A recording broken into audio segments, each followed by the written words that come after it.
दुनिया भर में चर्चा हो रही है सैटेलाइट इंटरनेट की, लेकिन इस सेगमेंट में ना कुछ ही प्लेयर्स हैं जो अभी लीड कर रहे हैं, जिसमें सबसे पहले नाम लिया जाता है स्टारलिंक का।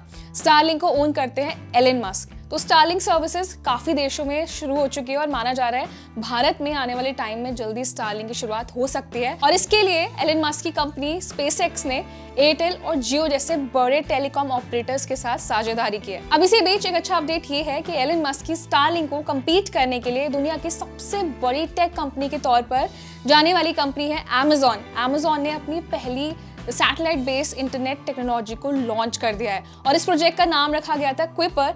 अभी बहुत टाइम से ना कंपनी इस प्रोजेक्ट के ऊपर काम कर रही थी, लेकिन फाइनली ये प्रोजेक्ट ऑफिशियल हो गया है, इसको रिलीज कर दिया गया है और रिपोर्ट्स में बताया गया है कि कितनी सैटेलाइट से रिलीज गई और क्या क्या डेटा रहा है। तो चलिए बात करते हैं कि क्या है Amazon का ये प्रोजेक्ट क्विपर। तो जैसे एलन मस्क की सैटेलाइट बेस्ड कनेक्टिविटी स्टारलिंक काम करती है, उसी तरीके से काम करेगी क्विपर।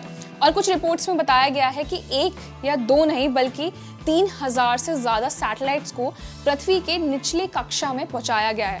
कंपनी ने 27 सैटेलाइट इंटरनेट का पहला बैच जो है वो अंतरिक्ष में पहुंचा दिया है। सक्सेसफुल रहा है प्रोजेक्ट। और रिपोर्ट्स में ये भी बताया जा रहा है कि Amazon ने साल 2019 में प्रोजेक्ट क्विपर का ऐलान किया था। तो तब से ना अभी तक यूजर्स वेट कर रहे थे कि Amazon की सैटेलाइट कनेक्टिविटी कब स्टार्ट होगी, लेकिन अच्छी बात ये है कि अब स्टारलिंक को टफ कंपटीशन मिलने वाला है।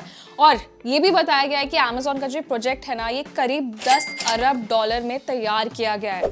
तो जैसे मैंने बताया कि 3000 से ज्यादा सैटेलाइट्स हैं जो ऑलरेडी अंतरिक्ष में रिलीज की जा चुकी है। तो इसमें बड़ा फायदा ये होगा कि जैसे स्टारलिंक की सर्विसेज है ना, वो थोड़ी सी एक्सपेंसिव मानी जाती हैं क्योंकि अभी मार्केट में उसकी मोनोपोली है। लेकिन जब Amazon या जितनी भी बड़ी टेक कंपनीज हैं जब अपनी सैटेलाइट बेस्ड कनेक्टिविटी ऑफर करेंगी, तो मे बी जब कंपटीशन बढ़ता है ना, तो कंपनीज प्राइस को भी थोड़ा स्टेबल रखती है। तो Amazon जैसा जो ब्रांड है ना, वो इंडिया में पर्टिकुलरली काफी पसंद किया जाता है। तो मे बी आने वाले टाइम में स्टारलिंक की जगह भी Amazon के सैटेलाइट्स ले सकती है। तो कुछ रिपोर्ट्स में जो डेटा शेयर किया गया है उसमें ये भी बताया गया है कि Amazon ने अपनी सैटेलाइट को बोइंग और लॉकहीड मार्टिन की कंपनी यूनाइटेड लॉन्च अलायंस की मदद से अंतरिक्ष में भेजा है।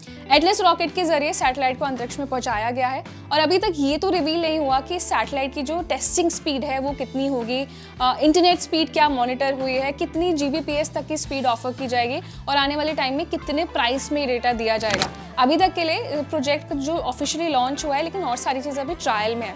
तो जैसे ये सब ट्रायल सक्सेसफुल होंगे तो मुझे लगता है इसकी स्पीड टेस्ट, ऑफिशियल डिटेल्स सब कुछ रिलीज हो जाएंगे। लेकिन बेस्ट पार्ट ये है कि Amazon जितने सालों से इस प्रोजेक्ट पर काम कर रहे थे, प्रोजेक्ट क्विपर पर, अब वो फाइनली लॉन्च हो चुका है। अब देखना ये है कि यूएस के अलावा दूसरी और कौन सी कंट्रीज होंगी जहां पर Amazon अपने सैटेलाइट इंटरनेट की शुरुआत करेगी।